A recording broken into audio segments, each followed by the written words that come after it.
Muy buenas noches, queridos antisuscriptores, espero que estén muy cómodos, en muy buena compañía y tengan un cafecito cerca porque hoy tenemos programa. Mi nombre es el Dr. Miguel Padilla, aunque prefiero que simplemente me llamen Miguel. En este domingo tan especial estamos acompañados de Sergio Bocanegra, nuestro muy querido editor, sin quien no sería posible este programa domingo tras domingo.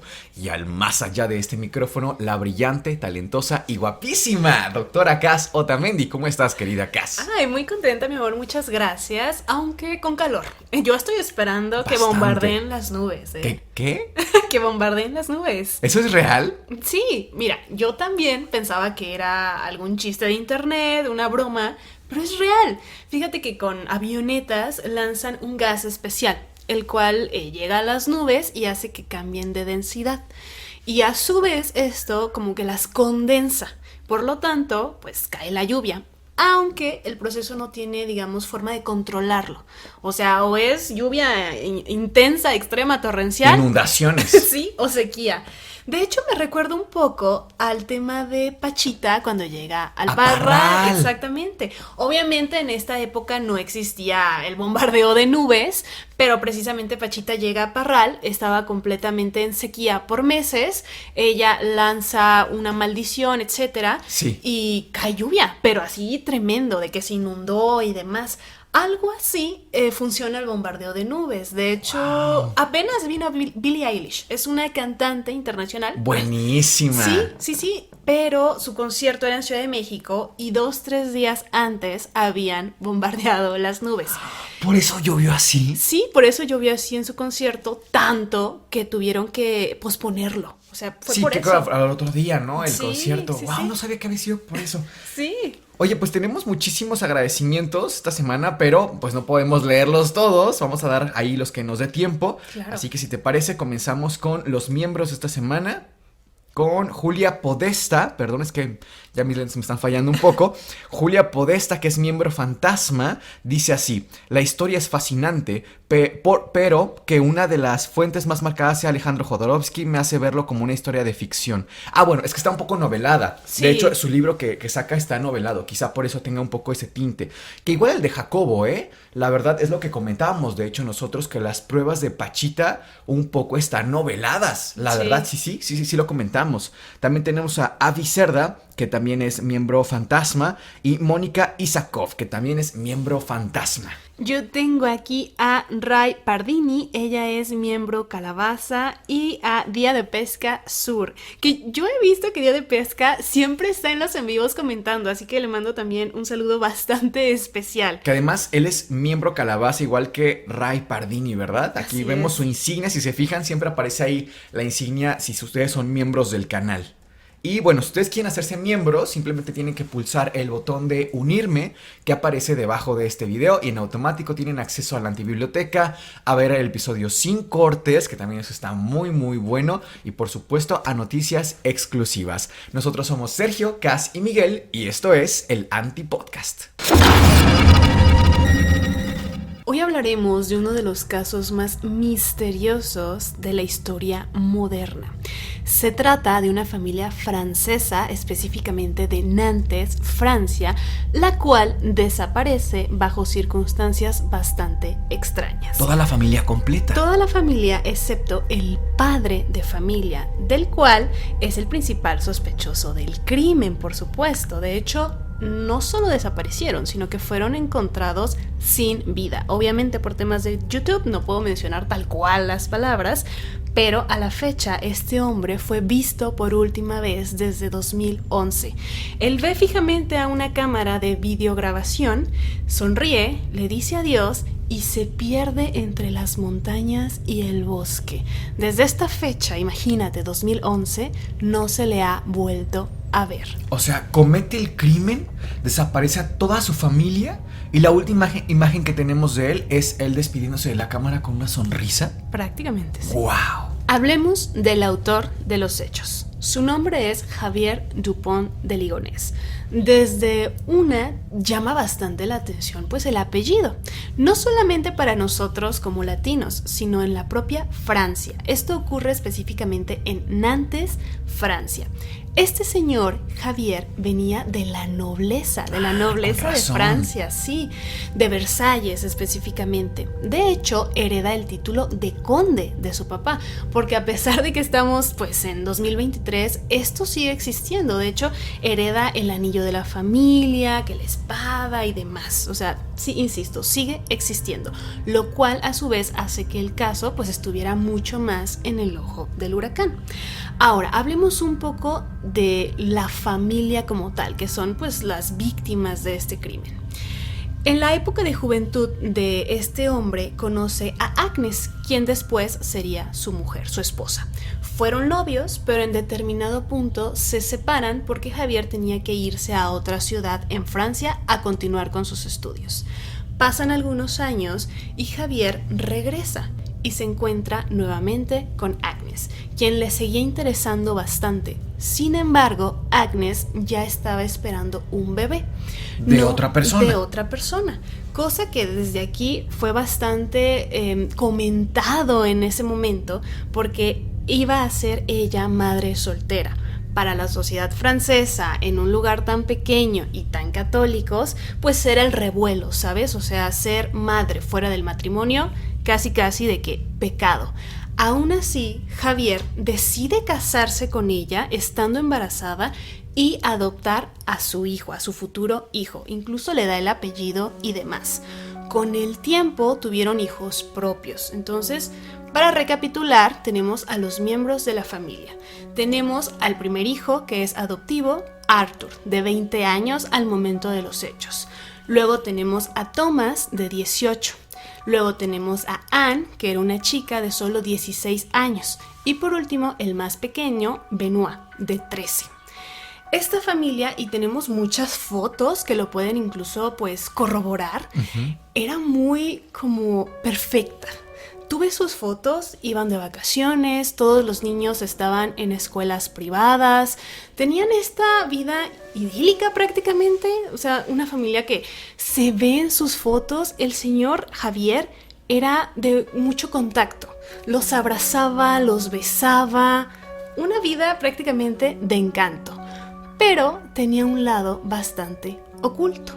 El señor Javier tenía muchísimos problemas financieros. Pero al ser pues de la nobleza y en un lugar tan pequeño, pues no quería que la gente se enterara. Él quería seguir manteniendo su estilo de vida, su estatus, claro, sí.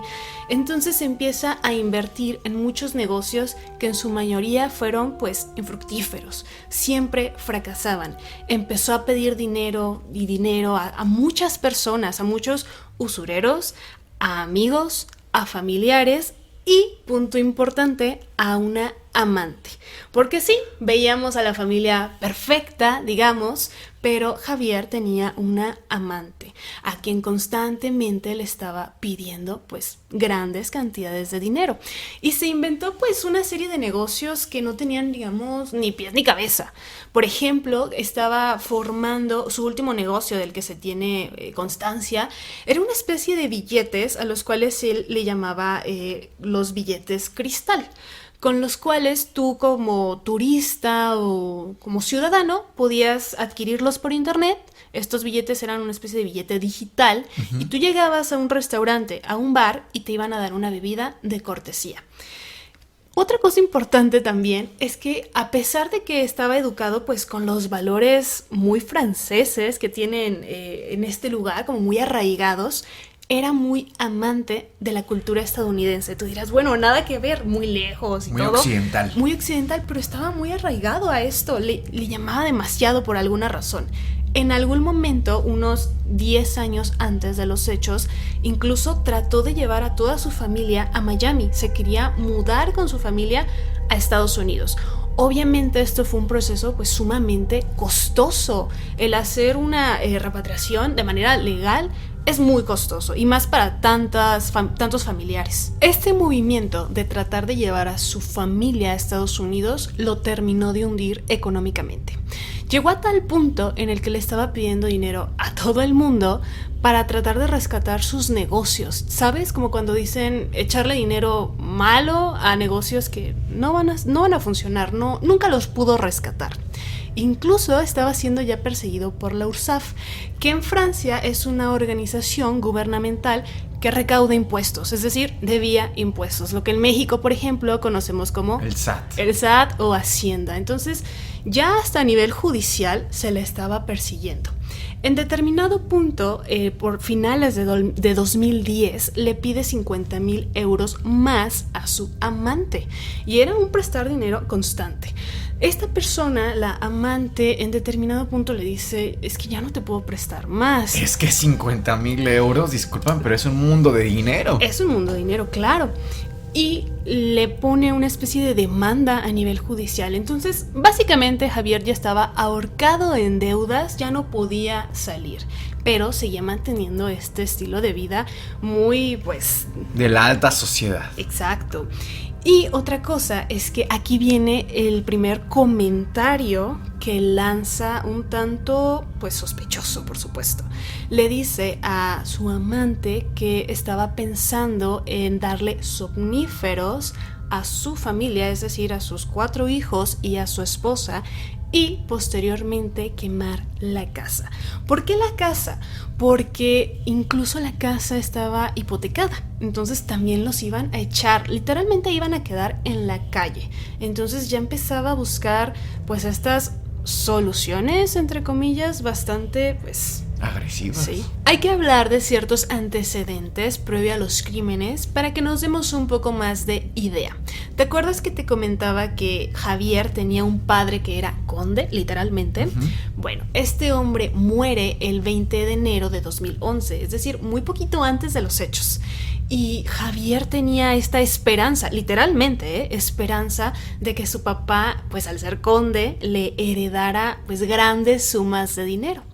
Pero no contaba con que no iba a encontrar absolutamente nada de dinero. De hecho, el conde, su papá de Javier, ya vivía pues en un departamentito muy modesto en el cual pagaba renta. Ya no tenía esta vida pues espectacular, ostentosa, para nada. Y fíjate cómo son las cosas, porque pues obviamente esto sí fue casualidad. Cuando va al apartamento a hacer una limpieza exhaustiva, a buscar dinero, pues no encuentra nada de dinero, pero en su lugar se encuentra con un arma, específicamente con un rifle calibre 22. Y pues era lo que le heredó el papá prácticamente. Y también ese mismo día le recoge a su papá de su cartera una tarjeta de crédito.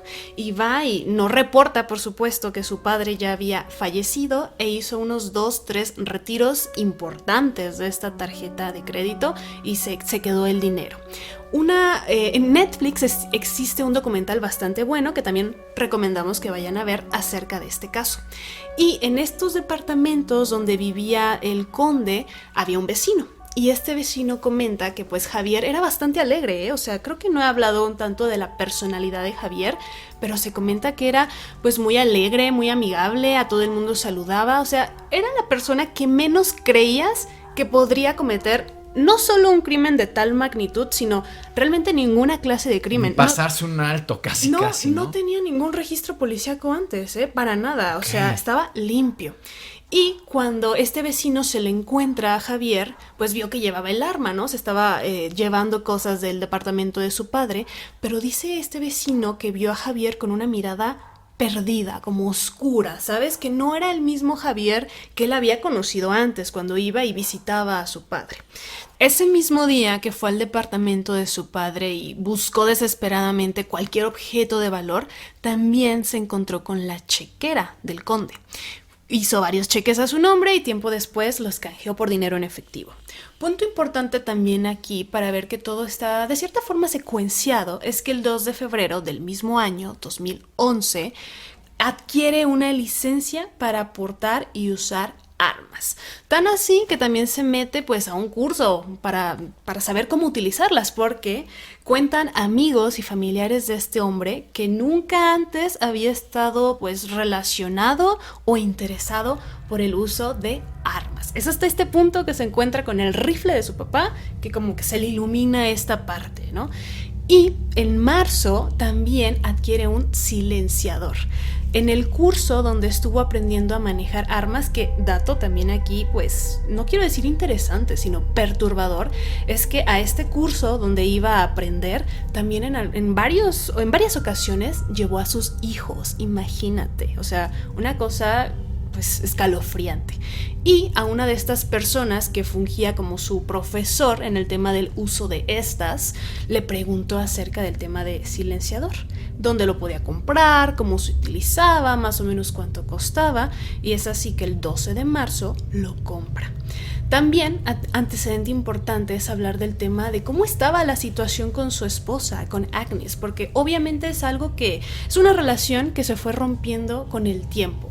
Y es así que tenemos que en el año 2004, obviamente no estaba el internet como hoy en día, como lo conocemos, pero ya existía algo muy famoso que son los foros, que básicamente fungen donde son páginas de internet donde se hablan de temas específicos, de tópicos específicos. Y Agnes encontró un foro donde ella se podía, digamos, desahogar y escribió lo siguiente, a lo cual vamos a leer.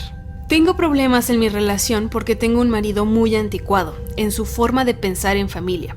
Para él, el padre es el líder. Él da una orden y la ejecutamos sin ver, cuestionar o entender su punto. En su relación conmigo juega su papel de cabeza de familia, de marido que debe traer de vuelta esta habilidad. Pero no es tierno ni atento. Estoy muy mal. Necesito de todo: ternura, amor, amistades mutuas, sexo, todo. Estuvo ausente 5 días, como suele hacer siempre. Esta noche llegará tarde a casa sin más explicaciones y solo tendré un deseo una y otra vez: llorar. Y después de leer este texto, le quiero preguntar a los antisuscriptores, ¿qué pueden deducir de este? Pues básicamente que era una mujer sumamente infeliz, con una vida bastante falsa, ¿no? Pero esto no acaba aquí.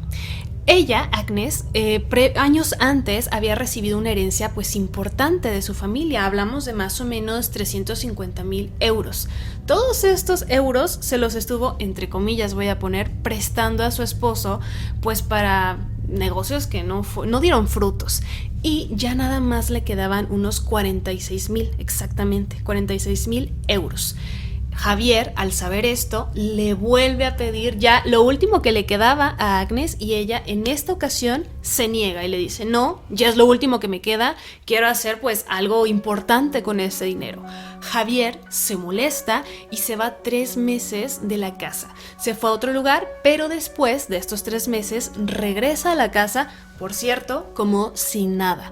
Se piensa también que regresó porque pues ya no tenía forma económica de poder mantener pues 2 lugares, ¿no? La casa de su familia y más sus gastos en solitario.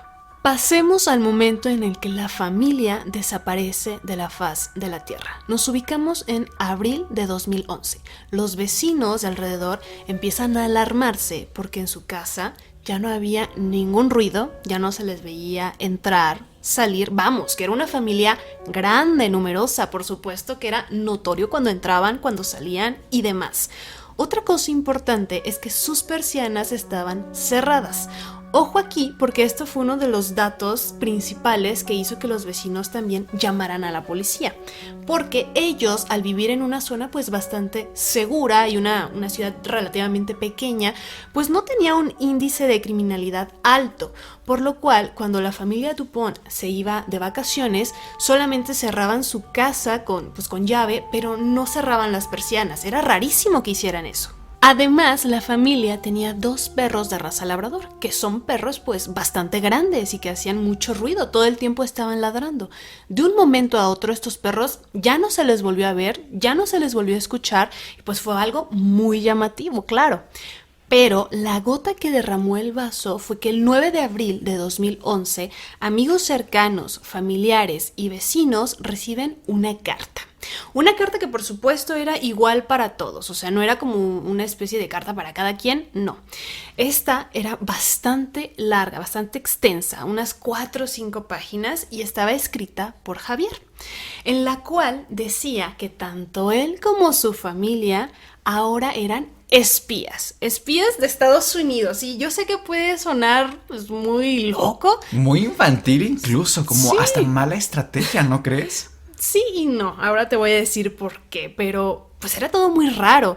También les decía a sus familiares, amigos, que ya no lo buscaran más, ni a él ni a su familia, que estaban de incógnito y que iban a trabajar para la DEA, es decir, con tráfico de sustancias. Obviamente no puedo meter aquí ciertas palabras por temas de YouTube, pero saben a lo que me refiero, ¿no? Y sí, puede parecer muy raro, pero recordemos que Javier era una persona pues muy respetada en su comunidad, entonces sí hubo personas que le creyeron. Los únicos que no le creyeron, ¿sabes quiénes fueron? La familia de Agnes, de la esposa. Ellos dijeron, no es posible, no se iría sin decirnos algo, sin decirnos por lo menos despedirse. Mayores explicaciones. Sí. Es que desde acá yo sí encuentro una falla en su estrategia. Digo, finalmente es uno de los mejores crímenes cometidos. A la fecha. Claro, a la fecha. Pero qué mala excusa, ¿no? Me voy a desaparecer porque desde que nos estás relatando que Javier ya estaba en entrenamiento de cómo utilizar un arma, de dónde y cómo conseguir un silenciador, realmente ya se estaba preparando con mucha antelación para cometer el crimen. Pero justificar la desaparición de toda la familia en plan, ¿nos vamos a volver espías? Cuídense. No sé, qué mala estrategia, la verdad. Deja tú que se las compren o no. Si fueras a convertirte en espía internacional, Sí, claro. no avisas en carta y en fax a todos tus familiares. Sí. ¿Sabes? Pero a final de cuentas le ayudó a ganar tiempo, pero bueno, de eso hablaremos más adelante. Como se podrán imaginar, la familia ya nunca más volvió a ser vista, los perros nunca más fueron escuchados y aparte, amigos y familiares pues reciben esta carta tan extraña. Evidentemente, la familia ya no contaba con vida. Se preguntarán también, ¿y la policía fue? ¿No fue? Claro, porque muchas de las personas que recibieron esta carta, pues llamaron a la policía diciendo, esto me parece extraño, no son de comportarse así, ¿dónde están? Quizás les pasó algo, ¿no? Algún incidente, insisto que no quiero decir un nombre tal cual, pero alguna clase de crimen, ¿no? Fueron en total 6 visitas de la policía a la casa. Vamos, ya hasta tenían llave para entrar. Nunca encontraban nada raro. Lo único un poco raro, digamos, que encontraron fue que tenían bastantes cuadros alrededor de su casa colgados y ninguno tenía, pues, las fotos. Sino ¿Cuadros que, te refieres por pinturas? No, fotografías de la familia. Estaban Okay. los cuadros como tal, pero las habían quitado. Como si alguien las quisiera tener de recuerdo, por decirlo así, ¿sabes? Pero todo estaba en orden. Sí, había un armario que estaba abierto y habían quitado algunas cosas, pero parecía que se habían ido, vamos, a voluntad propia, ¿sabes? No estaba todo desordenado, que pareciera abrupto. Exacto, todo estaba muy bien, muy tranquilo. Pero en una de estas visitas, uno de los policías va a una terraza bastante bajita, es decir, tenemos el piso del patio y más o menos 1,2 metros, no más, un balconcito. Debajo de este balconcito había tierra que estaba removida y que les llamó. Dijeron, bueno, ¿qué hay ahí? Era lo único que no estaba como tal en su lugar. Se acercan, empiezan a hacer con la tierra... A removerla. A removerla y se encuentran varias bolsas negras que adentro tenían los cuerpos de toda la familia. Ahí mismo en la propiedad. Ahí mismo en la propiedad. Fue, imagínate, o sea, escabroso, ¿sabes? Claro. El único cuerpo que faltaba era el de Javier. Tan así que hasta los perros estaban ahí enterrados. Es que es impactante. Pero se dieron cuenta a su vez que estaba cubiertos por bolsas negras, pero también en sábanas. O sea, primero la sábana y luego la bolsa negra. También encontraron una vela, un rosario, una estatuilla católica y una fotografía. Todo esto enterrado con los cuerpos. ¿Eso de qué te habla, por ejemplo? Encontrar estos objetos con los cuerpos. Me habla de culpa, uno, del quien cometió el crimen, porque intentaba que las almas descansaran en paz. O sea, había cierto ejercicio ritual para que descansara en paz el alma. Como un funeral, ¿no? Sí, una especie de funeral muy rudimentario. Exacto. Con todo esto podemos hacer una línea del tiempo rápidamente. La noche del domingo 3 de abril de 2011, la familia salió a cenar con completa normalidad. Fueron todos excepto Thomas porque él estaba en la universidad y estaba en otra ciudad. Fueron al cine, fueron a cenar y regresaron a casa. Esa misma noche, a las 10:37 p.m., Javier le llama a su hermana Christine y esta llamada se filtró en 2019. La vamos a leer porque el final es un tanto extraño. Deja mucho a qué pensar. Pasamos la noche del domingo en el cine juntos, luego en el restaurante. Y acabamos de volver. Llamo para preguntarte si es demasiado tarde para hablar contigo por teléfono y ahora veo que se ha ido al buzón de voz.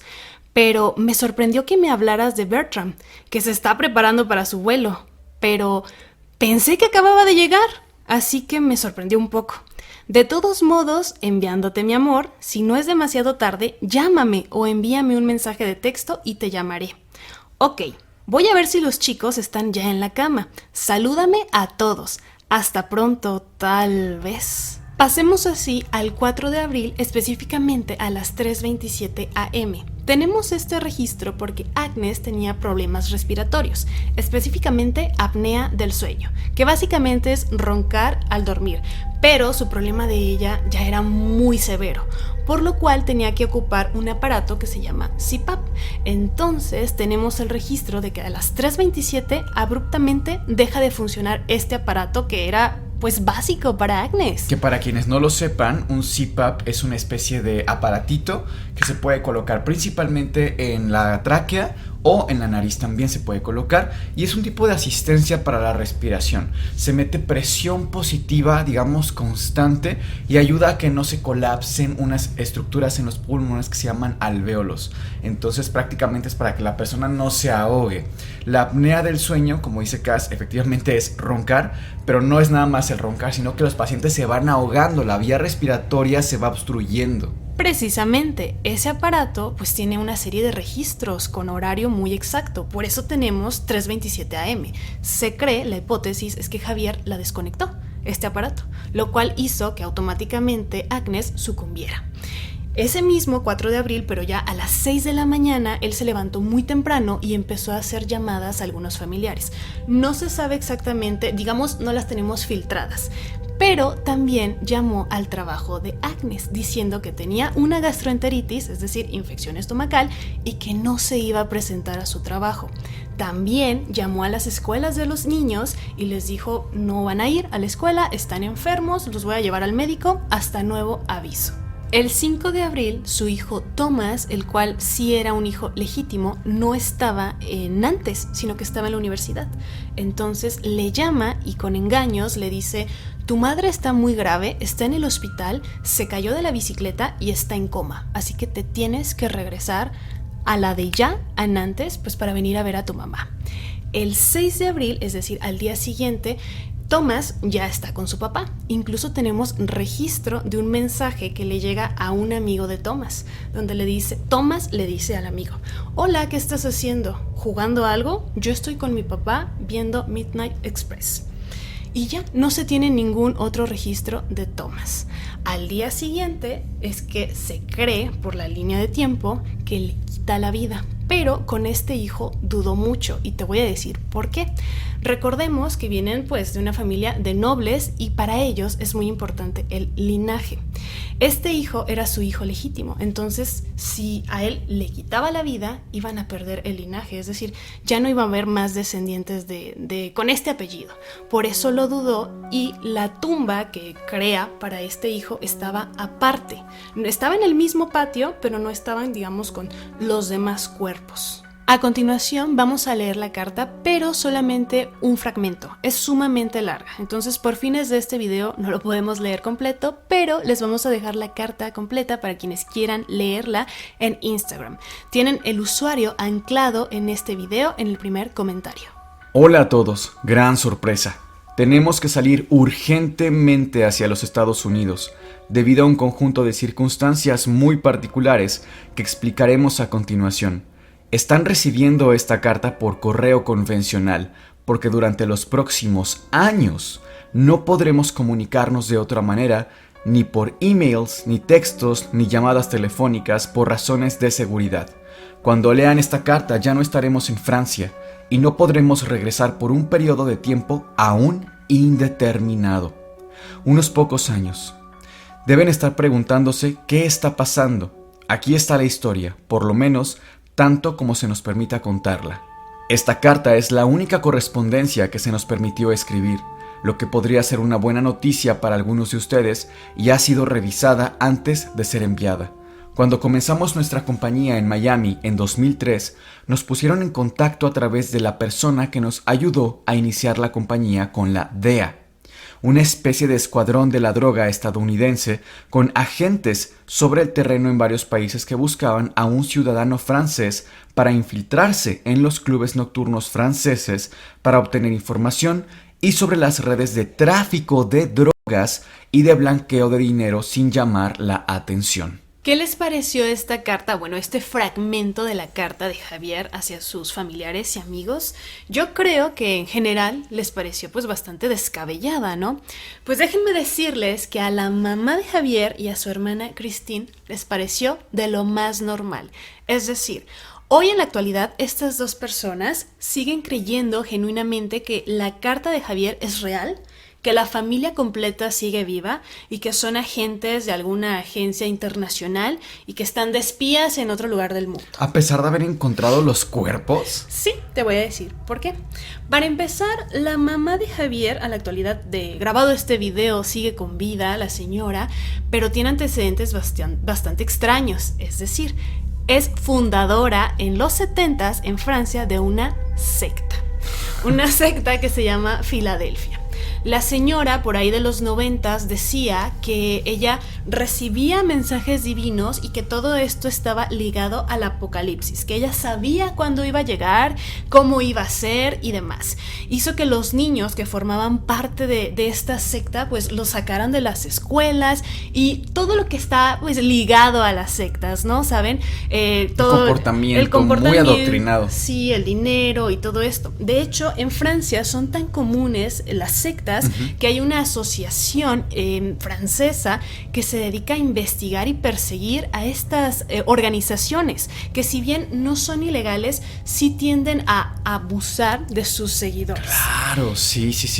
Y es que justo esto que dices, las sectas son finalmente, pueden ser un culto tan respetable como cualquier otro culto religioso, porque escuchamos secta y siempre tiene una connotación negativa, ¿no? Sí. Pertenecía a una secta, ¡ay! ¡Qué fuerte! Sí. Pero no olvidemos que todo el mundo tiene derecho al culto. Sí. El que sea, así sea rezarle al ladrillo que se encontraron a la vuelta de la esquina o rezarle a Apolo, ¿no? O sea, todos tienen derecho. Pero tienen la tendencia de crear movimientos religiosos y de adoctrinar a las personas para obtener un beneficio, abusar de estas personas y sacarles hasta propiedades, dinero, la vida se les ha ido en sectas. Pues fíjate que hablas de propiedades. Y en efecto, la mamá de Javier fue investigada y la investigación inició en 2019, es decir, hace no mucho, porque a una pareja de ancianos le quitaron todas sus propiedades. Y fue como de, a ver, o sea, ¿cómo es posible, no? La secta Filadelfia. La secta Filadelfia, liderada por esta persona, por esta mujer, le quita todas sus propiedades a una pareja de viejecitos. Entonces empezaron a investigarlas, pero también se cree que tienen mucho, aún conservan pues bastante poder por el apellido, básicamente, porque precisamente en enero de este año 2023 se clasificó, se le dio carpetazo a esa situación. Entonces, eso también te habla de los antecedentes familiares. Algunas de las razones que estas dos mujeres dan es que dicen que fue todo muy rápido. Encuentran los cuerpos de la familia y supuestamente a ellas no las dejan revisar los cuerpos, sino que de todo esto se encargó directamente la familia de Agnes. También los cuerpos fueron enterrados muy rápido y también se les incineró. Entonces, básicamente por esto, la familia dice, no pudo haber sido Javier. Estamos seguros de que siguen con vida y que en algún momento nos van a contactar. Que en caso de que eso sea cierto, pues sí está raro. Porque ante una escena del crimen tan fuerte, tan contundente, pues debe haber todo un protocolo de investigación y prácticamente hasta que no se cierre el caso, tú no puedes incinerar un cuerpo. O sea, eso no es posible. Ni siquiera aquí en México, que mira que de pronto nos las gastamos un poco de libertades que no deberíamos, pero sí estaría raro. Me suena que más bien es percepción de la familia de Ligonés, pero realmente no fue así. Quiero pensar. Sí, pero este caso, te digo, tiene muchas vueltas, Miguel, porque fíjate que cuando se encontraron los cuerpos, no había ni rastro de ADN de nadie, o sea, de ninguna otra persona, de algún sospechoso, ni del propio Javier. Es decir, de un día para otro, él se convierte en una mente criminal tan brillante, no dejó un solo rastro de ADN, ninguna huella, ningún cabello. Vamos, a la fecha se preguntan cómo fue el modus operandi. Se cree que les dio somníferos porque en los cuerpos se encontraron somníferos, que los agarró cuando estaban dormidos y les disparó 2-3 veces en el cráneo, porque sí, tenían en efecto agujeros en el cráneo por balas de calibre 22. Pero en la casa no había un solo rastro de sangre, ni siquiera con luminol, ¿sabes? Que es este líquido especial. Entonces, a la fecha se preguntan, ¿cómo no dejó ningún rastro de sangre? Si ocurrió en los dormitorios de cada una de estas personas, ¿cómo no dejó ningún rastro de ADN? O sea, sí es muy raro. Es decir, básicamente es el crimen perfecto en ese sentido, ¿sabes? Ya que se cometió el crimen, tenemos la imagen de Javier, supuestamente... El 15 de abril. El 15 de abril, despidiéndose de la cámara, prácticamente despidiéndose del mundo, sonriendo, de alguna forma como misión cumplida. Yo te pregunto, Cas, tú que estudiaste el caso con tanto detenimiento, para ti, ¿cuál sería la motivación que tuvo Javier detrás de este crimen? Para mí su motivación definitivamente fue el dinero, porque recordemos que viene de una familia de la nobleza, en la cual pues son muy importantes estos estatus, el declararse en bancarrota, que su familia lo viera en bancarrota, que les quitaran la casa, vamos, los iban a echar a la calle directamente por el nivel de deudas que tenía esta persona. Obviamente no lo justifico ni mucho menos, pero creo que en su mente funcionaba de prefiero quitarles la vida a que me vean de esta manera, como un fracasado, ¿sabes? Y de alguna forma sí él ya lo venía pensando, porque hay algunas declaraciones de unos amigos de él que también, así como a su amante le dijo, pues quizás la manera de librarme de todos estos problemas, de estas deudas, pues es terminando con todos, ¿no? Y uno de sus amigos le dice, puedes hacer lo que quieras con tu vida, pero no puedes decir por la vida de los demás. Y fíjate que pasaron muchos días, es decir, él los comete el 5, 6 de abril y es hasta el 15 de abril que lo empiezan a buscar. O sea, ¿cuántos días no le dieron para poder escapar? Se fue en su auto y se fue muy tranquilo, Miguel. Es decir, iba en su auto visitando ciudad por ciudad, dirigiéndose al sur de Francia. Siguió utilizando sus tarjetas de crédito, de débito, pagaba con ellas. Se le veía retirando de cajeros, por eso es que tenemos algunas fotografías de él. Seguía dejando rastros, sí, a pesar de esto. ¿No crees que se estaba escondiendo? Es más, hasta parecía que quería que lo encontraran. Muy raro todo. Pero ¿tú qué opinas? ¿Cuál fue su motivación?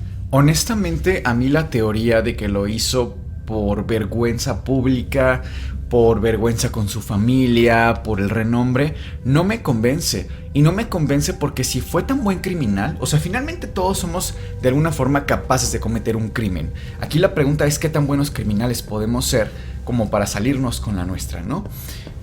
Él lo hizo bien en ese sentido, fue un buen criminal.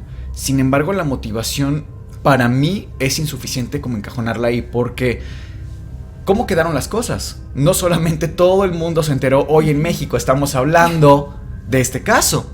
Quizás si se hubiera declarado en bancarrota a nivel familiar, se queda ahí. Pero estamos en México hablando de este caso después de tantos años. Entonces, le salió el tiro por la culata. Pienso que siendo un criminal brillante, vamos a llamarlo, y con una educación privilegiada en su vida cotidiana, me parece un poco insuficiente. Yo pensaría más bien en dos situaciones. La primera es que él tenía una enfermedad mental grave, y lo digo porque tenemos los registros de cómo vivía con Agnes, con un sobrecontrol de todo lo que pasaba en la familia extraordinario. Pero además, claro, me haría sentido pensar que tenía algún tipo, no sé, un tema de pésima gestión de la ira, pero te hablo de algo patológico. Te hablo de esta gente que se molesta y rompe vidrios, rompe puertas, muy arroja agresivo. Todo, muy agresivo. Podría ser. Y entonces, ahí sí, la familia ocultaba todo esto, porque no lo vas a hacer público, ¿no? Por supuesto. Por ahí me pudiera orientar. Si bien es cierto que el crimen no fue cometido con violencia, y entonces no podemos encajarlo al 100%, creo yo que no hay una teoría que encaje al 100%. Sí, no hay. Por otro lado, también creo interesante el tema de la amante. Sabemos que tenía una, pero muy probablemente tenía más. Y quizá con alguna de ellas no era un intercambio económico, sino algo emocional. Quería irse con ella. Y es que parece chiste, pero el tema de las amantes continuamente es un: tengo problemas con mi esposa, ya no la amo, estoy con ella por los niños, pero a ti te amo, me voy contigo. O sea, es el mismo cuento en cualquier país, en cualquier época. Probablemente sea algo así. O sea, no sabemos si Javier hoy día no solo esté vivo, sino además esté con una de estas amantes. Probablemente. Porque irse, vamos, Francia es un país en el que tú te vas dejando a tus hijos y te carga la ley, pero con toda su fuerza. No es como en México, que te puedes desentender de tus hijos y das 300 pesos al mes. No, en Francia realmente te quitan hasta los calcetines para que cumplas con tus obligaciones como padre o como tutor. Entonces, bueno, ya lo último que tenía Javier, quizá prefirió eso. Por donde le veamos, tengamos la teoría que tengamos, no deja de ser un crimen totalmente perverso. Sí. Si alguien llega hoy a la puerta, entra y nos apunta con un arma y nos quita la vida, sería un crimen terrible. Pero si entra un familiar, si ese criminal es un familiar o un amigo, alguien en quien confiamos y amamos, el crimen se vuelve absolutamente perverso, porque tenía nuestra confianza, tenía nuestro amor. No te lo esperas de alguien así. Creo que esto es la parte más oscura del crimen. Los crímenes para mí que son de que el papá se llevó la vida de los hijos, eso es lo más oscuro de todo. No en sí mismo cómo fue cometido el crimen, sino el móvil detrás del crimen. ¿Tú con qué teoría te quedarías? Mi teoría es que también la mamá y la hermana le ayudaron o están involucradas de alguna forma. Es decir, estas dos personas de que tienen alguna clase de trastorno, al menos por el tema de la secta, lo tienen. Y de cómo llevaron la secta, ¿no? Sí, tal cual. Y puede que a lo mejor no le ayudaron como tal a cometerlo, pero sí ayudar a esconderlo. Es decir, de Javier ha habido múltiples avistamientos en Francia, cosa que no es rara porque si ven la foto de él, pues es un hombre bastante promedio para Francia, ¿sabes? No tiene características particulares. Tan es así que en un punto en Francia la gente estaba segura de que Javier estaba recluido en un monasterio. Un monasterio, un espacio religioso, estás diciendo. Sí, tal cual. Y no sería la primera vez, por supuesto, que la iglesia, ojo aquí, de cualquier religión, no me estoy refiriendo solo a la iglesia católica, que se presta para ocultar criminales. Es decir, cuando termina la Segunda Guerra Mundial, recordemos un poquito, algunos miembros importantes de los ejércitos de las SS se recluyeron en iglesias y después los ayudaron a huir a América del Sur, lo cual me lleva al siguiente punto. Muy probablemente, como estaba en el sur de Francia, cabe resaltar que esta ciudad donde se le ve por última vez tenía acceso al mar. Quizás tomó algún barco, algún buque, por supuesto mercantil, no iba a comprar un boleto de turismo. De lujo, ¿no? Sí, claro. Y ahí se trasladó a América del Sur. ¿Por qué se dice específicamente de América del Sur? Porque tiene más características que coincidan y que se pueda camuflajear en estos lugares. Por ejemplo, Argentina. Claro. Predomina más la tez clara, los ojos de color y va a pasar más desapercibido, ¿sabes? Aparte, este hombre es muy hábil con los idiomas.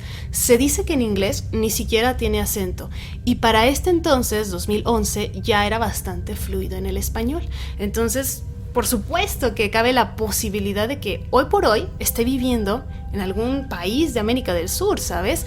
Otra de las teorías, por ejemplo, es que se sometió a un trasplante de rostro, estas cirugías, aunque yo lo dudo un poco porque pues realmente son bastante costosas, ¿no? Y si a final de cuentas tenía problemas económicos, pues lo dudo mucho. A mí me gustaría hacer dos anotaciones acá.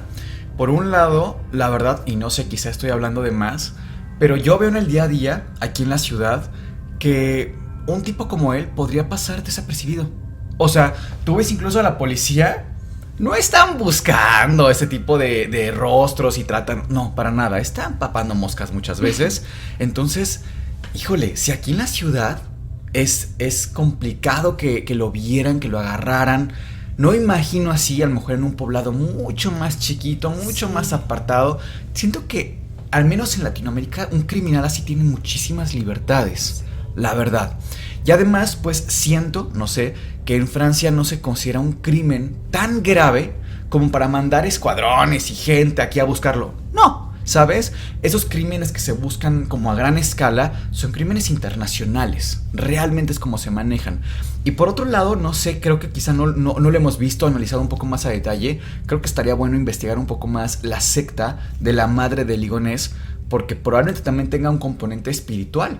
No sabemos por ahí si algún tema hasta de sacrificio humano pudo haber sido por ahí, porque si se encontraron figuras religiosas y demás, no nos habla solo de culpa y de funeral como estábamos comentando, sino un auténtico ritual, como decíamos, rudimentario, pero ve tú a saber si no fue algo más. Probablemente, no lo sé, incluso la familia todavía tenía dinero, por lo menos para pagarle a un criminal profesional y que le quitara la vida a esos familiares, dejara libre solamente a Javier y se entregaron como una especie de sacrificio. Probablemente, o sea, hablar de estos temas de sectas, de verdad, no sabe qué tan fuerte puede llegar a ser la creencia de la gente en las sectas. Tienen un adoctrinamiento, pero que se quitan la vida de los niños, de los papás, todos, porque viene una nave espacial para recogerlos y llevarlos a otro planeta. Así hemos tenido casos. Sí, claro, y vale la pena recalcar que este caso sigue abierto, es un caso real y que este hombre tiene orden de captura internacional. Muy probablemente se cree que se fue a América del Sur, América Central, porque algunos de los países de aquí no tienen extradición con Francia. Entonces, de verdad, o sea, si alguna vez ven a un hombre con estas características que les suene, sí vale la pena pues comunicarse a los números de emergencia. Pudiera ser que este hombre sigue vivo, libre y haciendo quién sabe cuántas cosas. Y más cerca de lo que creemos. Sí, entonces, antisuscriptores, ¿cuáles son sus teorías? Nos encantaría leerlos en los comentarios. Esperamos que hayan disfrutado este episodio tanto como nosotros lo hicimos. Somos Sergio, Cas y Miguel y esto fue el Anti Podcast. Les deseamos dulces pesadillas.